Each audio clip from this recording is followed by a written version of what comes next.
Bonjour à tous, aujourd'hui on se retrouve pour une nouvelle vidéo qui, comme convenu, va aborder le bilan de la stratégie qu'on a créée précédemment. Je rappelle rapidement, sur la vidéo précédente, on a créé une stratégie d'over-under par équipe, où le but était de passer d'une idée théorique à une stratégie concrète sur BetInsights. Donc on a créé quelques variables, des formules finales pour estimer le cut à domicile et le cut à l'extérieur. Donc il fait simplement la moyenne des buts de l'équipe A avec éventuellement un petit avantage pour l'équipe à domicile et éventuellement également un petit avantage pour celui qui a gagné la dernière confrontation. Et pour l'extérieur, exactement la même chose, mais en enlevant l'avantage pour l'équipe à domicile. Au niveau des conditions d'éligibilité, c'était très simple. Si on est relativement éloigné du cut pinacle, alors on prend le pari, sinon on ne le prend pas. Et pour finir, au niveau des paramètres généraux, j'ai modifié deux petites choses. J'ai constaté au niveau du bilan que on avait, je vous montre juste ici, on avait une courbe jaune, c'est-à-dire la courbe du cut estimé par mes formules, qui était assez faussée par rapport au réel et par rapport au pinacle, parce que juste là, j'avais sélectionné l'issue la plus proche du cut pinacle. C'est-à-dire que souvent, je prenais finalement ce qui était assez proche du cut pinacle et non pas de mon calcul à moi. Donc j'ai décidé de me fier à ma stratégie, à mon calcul et à mon estimation du coup du nombre de buts. Et donc du coup, j'ai passé aussi bien sur le domicile que sur l'extérieur. J'ai passé la préférence ici à me donner l'issue la plus proche de mon cut estimé par ma stratégie. Voilà. Et le deuxième changement, c'est juste ici. Règle quand un pari a été pris sur le match, je ne veux plus rien recevoir. Parce que j'ai vu que dans la liste des matchs pris, j'avais régulièrement 2, 3, 4 paris pris sur le même match. Donc des overs différents, des unders différents, voire même des overs, des unders sur une équipe puis sur l'autre. Donc c'était pas ce qu'on voulait, de s'exposer trop sur un match donné. Donc du coup maintenant, je ne prends qu'un seul pari par match. On revient donc sur le thème de cette vidéo, qui est l'étude et l'explication surtout du bilan de cette stratégie. Le but, encore une fois, de cette stratégie n'était pas de vous proposer une stratégie gagnante, mais plutôt de vous montrer un exemple. Et donc là, le but est d'étudier le bilan de la stratégie, non pas pour voir pourquoi elle est gagnante ou pourquoi elle est perdante, mais simplement vous expliquer qu'est-ce qu'il faut regarder, pourquoi il faut le regarder, et comment surtout interpréter tout ce qu'il y a sur votre tableau de bord pour connaître tout sur votre stratégie. Tout d'abord, quelques chiffres clés que je vais pas tellement expliquer parce que c'est assez clair. Donc la date de lancement, le nombre de paris pris, le nombre de paris en cours, cote moyenne, taux de réussite, taux de prise, rien de bien compliqué. Le total investi, ce qui est actuellement investi sur les matchs, la mise moyenne, le profit total, le retour sur investissement et le retour sur capital. Le retour sur capital est calculé, si je reviens sur l'édition de la stratégie, sur le capital que je mets juste ici, du coup 1000 euros. Le retour sur investissement est lui calculé sur le total investi. Ensuite, on a deux graphiques en dessous. Je vais commencer par celui de droite, les profits par bookmaker. C'est le plus simple. Moi, pour l'instant, je ne joue que sur Pinacle parce que BetInsights ne propose que les codes Pinacle pour le moment. Donc, je vais simplement avoir une barre pour le nombre de paris et une barre pour le profit. Si j'avais plusieurs books, je pourrais du coup comparer le volume pris sur chaque book par rapport au profit. C'est une information qui est simplement cosmétique, elle ne va pas forcément vous apporter de la qualité d'analyse, mais c'est toujours bien de le savoir. Ensuite, pour le graphe de gauche, il est un petit peu plus compliqué, mais aussi beaucoup plus précieux pour l'analyse. Donc c'est la comparaison de votre formule finale, le cut estimé par Pinacle et ce qui s'est réellement passé dans le match. Donc ici, je rappelle que dans ma formule finale, je calcule deux cuts, le cut de l'équipe à domicile, le cut de l'équipe à extérieur. Et donc la courbe jaune correspond au cut calculé par mes formules finales. La courbe verte correspond au cut calculé par Pinacle en closing. Et la courbe grise correspond au résultat réel du match. Donc le nombre de buts, soit de l'équipe à domicile, soit de l'équipe à l'extérieur, en fonction de ce que j'ai pris comme pari. Et pour finir, juste en dessous, on a une évolution des bénéfices. Ça, encore très simple, c'est pour chaque pari, on a une évolution de la courbe, donc de nos gains totaux depuis le début, et on peut suivre l'évolution. Voilà, très simple, c'est classique, vous connaissez ce genre de courbe normalement.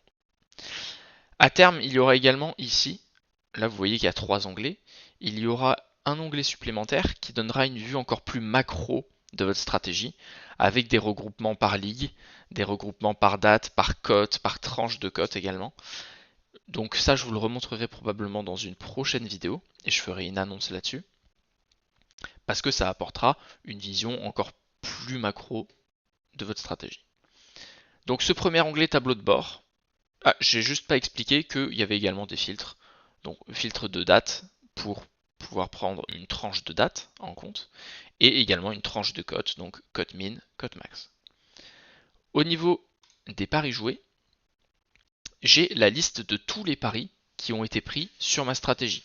Encore une fois, je retrouve les 4 mêmes filtres et j'ai rajouté un filtre supplémentaire pour pouvoir rechercher un match en particulier. Donc notamment par le nom des équipes. Et on a du coup la liste de tous les paris qui ont été pris sur la stratégie.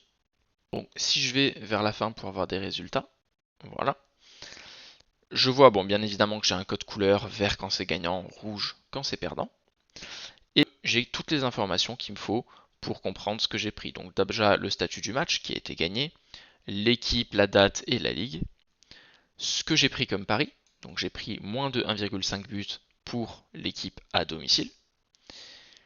La date de pari, est-ce que le pari est certifié ou pas? C'est-à-dire, est-ce que j'ai pris le pari dans les temps ou est-ce que j'ai trop tardé à mettre un j'ai pris sur Telegram et du coup il ne peut pas être certifié?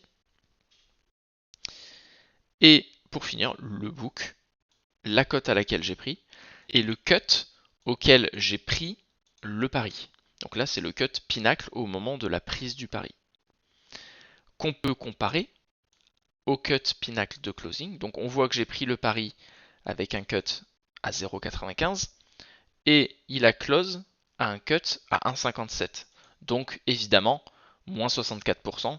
On voit bien que voilà, j'ai pris le under sur 1,095 et étant donné que le cut a monté et est passé de 0,95 à 1,57, bien évidemment comme j'ai pris le under, ça me désavantage, donc j'ai une CLV en pourcent là qui est bien sûr négative. Ici j'ai également la mise que j'ai jouée et le cut estimé par ma stratégie au moment de la prise du pari. Donc là on voit typiquement que je l'avais estimé à 1,39. Moi je l'ai pris sur Pinacle. Il faut savoir que pour les over-under par équipe, il n'y a qu'une ligne de pari. Donc je peux pas, j'ai pas forcément le choix de quel cut prendre. Donc j'ai pris le moins de 1,5. Très simplement pourquoi c'est j'ai prévu qu'il y en avait 1,39. Donc je ne vais pas prendre le plus de 1,5 puisque j'estime qu'il va y en avoir moins. Donc je prends le moins de 1,5. C'est ça la logique. On voit que concrètement, mon calcul avait mieux estimé le cut, l'évolution du cut plutôt, que Pinacle, qui était donc à 0,95 fini à 1,57. Donc moi je suis plus proche du 1,57 que du 0,95. Mais j'en reste quand même suffisamment éloigné. Et on verra que au niveau du tableau de bord là, on voit bien que ma stratégie, pour l'instant le volume est trop faible pour le savoir, mais probablement que la courbe jaune va petit à petit s'éloigner de la courbe verte et de la courbe violette, étant donné que mes estimations sont forcément biaisées. Logiquement, également ce qu'on peut comprendre avec cette courbe, c'est savoir si Pinacle est également précis. Si on voit que la courbe Pinacle et la courbe réelle s'éloignent, on peut peut-être constater que peut-être Pinacle n'estime pas forcément très bien les over-under, peut-être sur certaines ligues, peut-être sur certains matchs, je ne sais pas. Et le but est d'avoir la courbe jaune plus près de la courbe réelle que Pinacle ne l'est, histoire de pouvoir battre Pinacle. Donc on en revient au pari prix. Hop. Et donc on va rentrer un peu plus dans le détail. Donc on a également ici le profit, donc 5,90 €, le résultat final, simplement. Et si on ouvre ce petit menu là, on se retrouve avec des informations très très importantes sur votre stratégie. Donc on a à gauche trois valeurs, enfin trois groupes de valeurs, pardon. Les valeurs des variables natives, alors simplement cette histoire de variables natives et variables classiques, c'est que au niveau de mes conditions d'éligibilité, ici, le cut domicile actuel Pinacle, c'est une variable native, c'est-à-dire que c'est pas une variable que moi j'ai créée ici, c'est une variable que BetInsights vous fournit. Donc l'analyse de BetInsights au niveau de l'algorithme, elle se fait en deux étapes. On va d'abord simuler vos conditions d'éligibilité avec uniquement les valeurs des variables natives. Donc c'est ce qu'on voit ici. On voit qu'il y en a deux. Si on voit que au niveau de variables natives, ça ne passe pas, on ne va même pas aller estimer vos variables de travail, étant donné que de toute façon, vos conditions ne passeront pas. Peu importe qu'on calcule vos variables de travail ou pas, on sait que ça ne sera pas bon. Et donc ça peut vous arriver ici, de n'avoir aucune valeur dans vos variables, et qu'il y ait écrit cette estimation est une estimation partielle. Donc une estimation partielle, c'est exactement ce que je viens de vous expliquer. C'est que je n'ai pas estimé les variables de travail, j'ai simplement estimé les conditions avec les variables natives, et j'ai vu que c'était pas passé. Voilà. Donc c'est pour ça que de temps à autre, vous verrez, alors pas dans l'onglet Paris joué, mais plutôt dans l'onglet Estimation, qui a exactement la même vue, hein, comme je vous montre ici. C'est ici que vous pouvez avoir justement une estimation partielle. Voilà pour l'explication. Ensuite, donc, on a les valeurs des variables natives et on a les valeurs des variables. Donc les valeurs des variables, très simplement, ici, on a des variables. Hop, si je les ferme, comme ça on les voit plus facilement. Voilà. Avantage équipe A, dernier H2H. Avantage équipe A, dernier H2H. Et on voit la valeur. Donc on voit ici l'intégralité des valeurs de nos variables. Ce qui est une information très importante parce que si vous avez fait une erreur dans la création de vos variables, vous pouvez très rapidement voir ici si vous avez par exemple des taux qui sont supérieurs à 100% ou inférieurs à 0% alors que ce n'est pas censé être le cas, vous pouvez vite vous apercevoir qu'il y a un souci. Ça m'est arrivé plusieurs fois et ça vous arrivera également plusieurs fois. Et pour finir, les valeurs des formules finales. Donc simplement, ces deux formules-là, qu'est-ce qu'elles valent? Donc 1,56 pour l'équipe à domicile et 1,42 pour l'équipe à l'extérieur. C'est ce qu'on retrouve juste ici au niveau de l'estimation. Le cut à domicile que j'ai estimé c'est 1,56, le cut à l'extérieur c'est 1,42. Je l'ai estimé à 23h58 hier. C'est normal, le match a commencé à minuit, donc jusque là c'est normal. Et Pinacle, au moment de la dernière estimation, à minuit 2, avait des cuts à 1,71 et 0,86. C'est ce qu'on retrouve juste là. Cut domicile actuel Pinacle 1,71 et cut extérieur 0,86. Et après, pour la grosse partie juste là, c'est les valeurs de vos conditions d'éligibilité. Là, pareil, très important et très précieux comme information. Vous pouvez voir pour chacune des lignes que vous avez ici, est-ce que oui ou non elles ont été validées. Donc là, on voit que aucune des deux n'a été validée, donc évidemment on n'a pas reçu le pari. Par contre, on voit juste ici que on a un or et qu'il y a une des deux conditions qui est validée. Et donc du coup, c'est censé nous avoir proposé un pari. Et est-ce que c'est le cas? On le voit juste là, qui est la liste des paris proposés sur ce match-là, pour n'importe laquelle de vos stratégies d'ailleurs. Là, il se trouve que c'est la stratégie actuelle, mais il peut y avoir des matchs d'autres stratégies.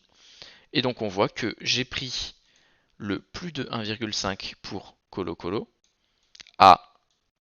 1,537 et je l'ai pris le 16 à 11h26.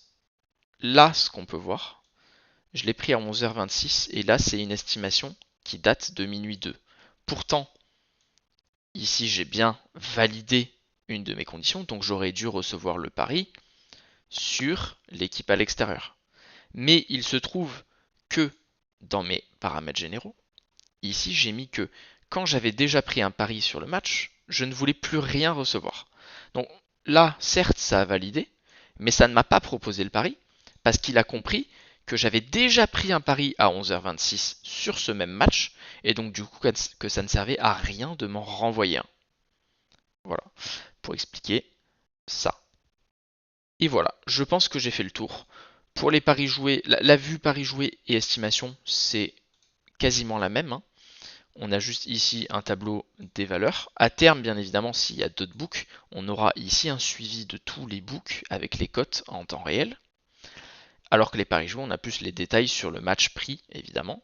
Mais pour le menu déroulant qui donne les détails de l'estimation, pour le coup, c'est exactement les mêmes là et là. Donc, vous n'hésitez pas si vous avez des questions sur tout ça. C'est quelque chose de pas évident à comprendre, notamment cette histoire d'estimation partielle. Mais une fois que vous l'avez compris, après, c'est exactement la même chose pour toutes vos stratégies.